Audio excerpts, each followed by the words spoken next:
পারভেজ ইমন কাঁধে ব্যথা পেয়েছেন ক্যাচ ধরতে গিয়ে এবং তার সুস্থতাটা নিশ্চিত করাটা সবচাইতে বেশি জরুরি। আমরা এখন পর্যন্ত কোনো আপডেট পাই নাই যে আসলে পারভেজ ইমনের কী হয়েছে, তবে অবশ্যই তার প্রতি দোয়া থাকবে যে কাঁধের ইনজুরিটা তার সেরে যাবে অতি দ্রুতই। পারভেজ হোসেন ইমনের 19 বলে 45 রানের ইনিংসটার ওয়াগন হুইলটা যদি একটু লক্ষ্য করে দেখেন তাহলে খুব ভালো মতো একটা বিষয় লক্ষ্য করবেন, সেটা হচ্ছে লং অন এবং লং অফ অঞ্চল থেকে পারভেজ ইমন সর্বমোট 24 রান সংগ্রহ করেছেন, অন্যদিকে ওয়াইডিশ লং অন অঞ্চল থেকে তিনি 14 রান সংগ্রহ করেছেন। তার মানে 38 রান তিনি সংগ্রহ করেছেন একদম স্ট্রেইট।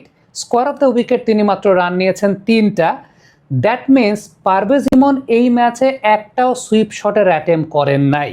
আমরা এর আগের দিনগুলোতে যে বিষয়টা বলছিলাম যে স্পিনার এগেনস্টে পারভেজ ইমনের সবচেয়ে কমন ডিসিভিং পয়েন্টের জায়গাটা হচ্ছে প্রিমেডিটেটেড, অলমোস্ট প্রত্যেকটা বলে তিনি সুইপের মাধ্যমে রান করতে চাচ্ছিলেন এবং সেই সুইপের মাধ্যমে রান করতে চেয়ে এর আগের দিন কিন্তু আমরা দেখেছিলাম যে তিনি আউটও হয়েছিলেন এবং স্ট্রাগলিংটাও তার দেখা যাচ্ছিল। এই ম্যাচটাতে সবচেয়ে উল্লেখযোগ্য জায়গা হচ্ছে স্পিনাররা যখন থেকে বোলিং করতে এসেছে পারভেজ ইমন যে কাজটা করার চেষ্টা করেছেন সেটা হচ্ছে স্ট্রেইট এবং থ্রু দ্য লাইন খেলার চেষ্টা করেছেন। আমি যদি তার সর্বশেষ ছক্কাটা আপনাদেরকে এক্সাম্পল হিসেবে দেখাই, সেটাই সবচেয়ে বড় প্রমাণের জায়গা।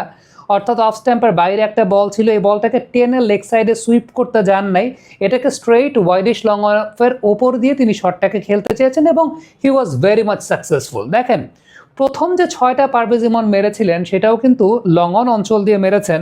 ওই সময়টাতে লং অন অঞ্চলে কোনো ফিল্ডার ছিল না।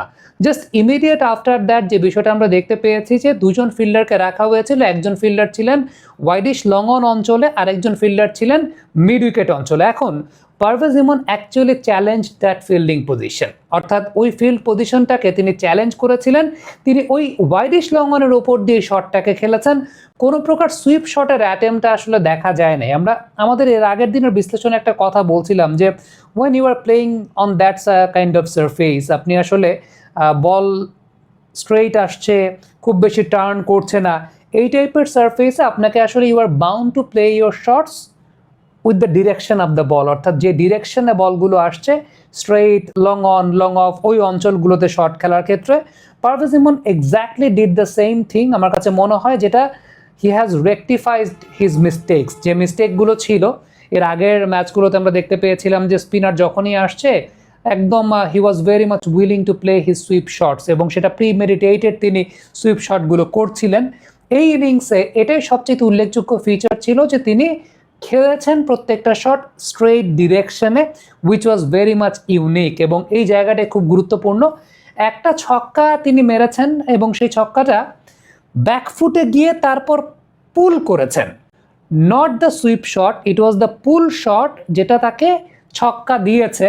ওই টাইপের বলগুলো ডেফিনেটলি যখন আপনি সুইপ শট করার অ্যাটেম্পটে থাকবেন বা আগে থেকে চিন্তায় থাকবেন যে okay I am going to play my sweep shots এবং ইটস ভেরি মাচ প্রিমেডিটেটেড, তখন কিন্তু আপনি ব্যাকফুটে ওয়েট ট্রান্সফারটা করতে পারবেন না। তখন ব্যাকফুটে ওয়েট ট্রান্সফার হবে না, আপনার বডির মাসেল মেমোরি আপনাকে সুইপ শটের জন্য যাবে। এবং ইমনকে আমরা এর আগে প্রায়ই দেখেছি যে এরকম শর্ট অফ লেন্থের বলগুলো বোলার ইচ্ছা করে দিচ্ছে এবং তিনি যেহেতু আগে থেকে সুইপ শটের অ্যাটেম্পটে আলটিমেটলি মিস করছে। তবে শুরুর দিকে একটা বিষয় বলবো যে প্রথমে 10 বল থেকে তিনি মনে হয় 9 রান ছিলেন বা 9 বল থেকে 10 এরকম কিছু একটা হবে। ওই সময়টা অনেকাংশে মনে হচ্ছিল যে okay will Lahore Qalandars make him retired out or not, অর্থাৎ তাকে রিটায়ার্ড আউট করবে কি করবে না। বাট না, শুরুর দিকে যে সময়টা নিয়েছেন তাকে একদম উইকেট করিডোরে পিটার সিডল বোলিং করছিলেন এবং আমার কাছে মনে হয় যে he was playing with his soft hands এবং সফট হ্যান্ডে খেলেছেন। এমন না যে রেসল করছিলেন, এমন না যে তিনি হুইপ করছিলেন বল লেগ সাইডে, just through the line of the ball he was playing his shots এবং সেই শটগুলো ম্যাক্সিমাম নাম্বার অফ ওকেশনস আমরা দেখছিলাম যে সেগুলো নিচেই খেলছেন। হ্যাঁ, ইমনের এখনও যে দুর্বলতার জায়গাটা সেটা হচ্ছে when the bowler is bowling short. When the bowler is bowling short, he's a very good puller, but as far as hooking is concerned, আমার কাছে মনে হয় যে this is one of the deceiving factors for Parvez ইমন। কারণ আপনি দেখবেন যে প্রথম যে বাউন্ডারিটা ইমন মেরেছেন ইট ওয়াজ আ শর্ট ডেলিভারি এবং মেরেছেন কাভারে, গেছে সাভারে, বিষয়টা সেরকম কথার মতো মেরেছেন মিড উইকেটে, বল গেছে সাভারে, সেরকমই বলতে হবে। এখন ওই টাইপের বলগুলোর এগেনস্টেই কিন্তু পারভেজ ইমন লাস্ট পর্যন্ত আউট হয়েছেন। সো এই জায়গাটা আমার কাছে মনে হয় যে এটা একটা common pattern for the bowlers when they are bowling to Parvez Emon, যে একদম কমন এই প্যাটার্নটাকে তারা বারবার টার্গেট করছে, যখনই হয়তো বা স্পিন ভালো খেলে ফেলছেন, জাস্ট ব্রিং ব্যাক আ পেস বোলার এবং পুল দ্য লেন্থ ব্যাক, সেই কাজটাই করে পরবর্তী সময় তার উইকেটটা নিয়েছে। বাট অ্যাপার্ট ফ্রম দ্যাট আমার কাছে মনে হয় যে তিনি যখন স্পিন ডিল করছিলেন যে ভুলগুলো ছিল, he has rectified those mistakes, কারণ প্রিমেডিটেটেড তিনি সুইপ শট খেলেন নাই।